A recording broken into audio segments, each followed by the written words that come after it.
Hello again, this is Milton City Council, Matt Kunz from District 2, doing another Milton City Council meeting recap. And again, these thoughts are my own.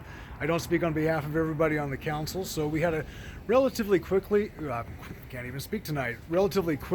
tonight.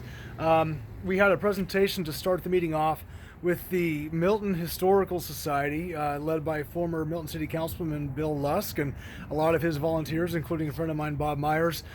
Their interest was in preserving one of the barns on the Freemanville property that the city is in the process of acquiring on the south end, that connects to the south end of the Milton Country Club. So obviously we have a lot of historical structures in our community, one of which, for example, would be the old Milton bookstore that the Friends of the Milton Library built back when I was the president of that. So great example of that. So obviously there's a lot of structures that are around that organization is trying to preserve, and they're asking the city to help participate in that, which is a good cause. So we did a proclamation today as well, celebrating Veterans Day. So maybe you drove around Crabapple and Deerfield and you saw a lot of the crosses that are up in those areas. I was out here actually helping put up a lot of those crosses with many other volunteers. Something you can do as well if you're interested. They do that every Memorial Day and Veterans Day.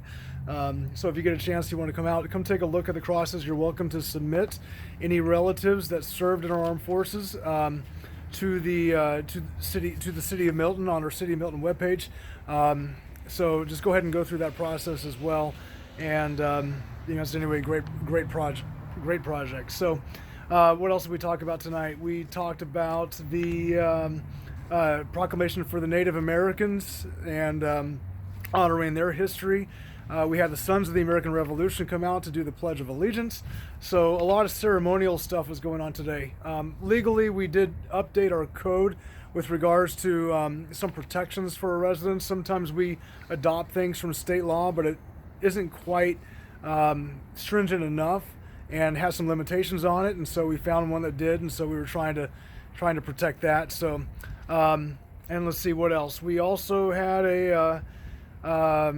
I did an announcement with regards to the Sons of the American Revolution. We're trying to give us an elm tree in honor of our nation's 250th anniversary. And so they're not dealing with when the Constitution was created, but they are offering an elm tree. And I didn't know it until today, but they actually had one in hand, and they're trying to find a place to plant it right away. So I offered to the council that opportunity, and they were amenable to it, and we'll get staff to look at it and try to get working on that. So finally, too, in case you haven't heard, I actually helped facilitate a debate between Mrs. Judy Birds and Mr. Paul Moore, who are both campaigning for this seat, for my seat that I currently hold.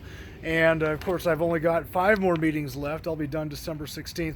But it was fun hosting the debate. I want to give a lot of credit to both campaigns for participating in that. Our moderators were Mike Pachinik with WSB TV and Joe Parker with the Milton Herald. And they put that out online, and it's on YouTube as well, which is a great video if you take a look at that. Great having a lot of volunteers like the Milton Rotary Club came out. St. Aidan's Church, of course, facilitated it. A lot of people worked hard on getting all that stuff done. So I just want to say thanks to everybody. It was a great debate. Had about 120 people there at St. Aidan's, over 180 plus saw it on YouTube. 1.8 million saw the post on the Milton Herald's Facebook page, and at least 36 were watching it during the debate live. So that was interesting as well. So Election Day is tomorrow, Tuesday, and November 5th. So go vote if you haven't done so already. And again, all these people that fought in our armed forces,